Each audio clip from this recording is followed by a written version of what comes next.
something, you know. Jesus gave everything. And then the other one rejected Jesus. And the other one received Jesus. He was receptive. He was saying that, Father, remember me in paradise. So in that last minute, you know, this one, you know, remember, these two criminals did not become a member of any religion. They did not become Catholics, born again, Methodists.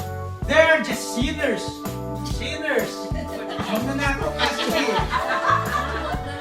Okay, another clearing. Ano po? They were not even baptized. They were not even baptized. So baptism is basically not a part of salvation. It is just a public pronouncement that you were saved by the grace of God. Amen? So, he was not baptized. He did not become a member of any particular religion. They are sinners. Both of them are sinners. They represent you and me. Amen? All they need to do is humble themselves to God. Accept that without them, they cannot achieve, you know, salvation or to be in paradise. So, this man, Demas Ama. Dimas Ama. So, hindi na masama. Estas.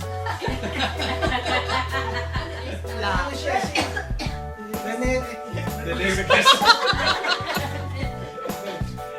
If you are God, why don't you shoot yourself? Mas brother, is that God? He's from Jong-un. Kim Jong-un. Yeah, tama yan. That is the exact word. He mocked Jesus. You know that? He's not actually believing in Jesus. Ano na sinabi mo po? Ano na sinabi ni Dimas? Hindi ko pa naiyak.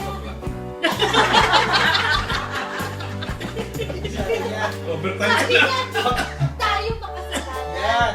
Yan. By the word that he says, sabi niya, hindi ka ba naiiyak sa sinasabi mo? Tayong dalawa talagang karatatatan mo. Pero saan? We deserve the Yung things isang that, nag-repent. you know, but Jesus, remember me. Just a simple word. In other words, Sabi ni Jesus. ngayon din. And then, God gave the assurance.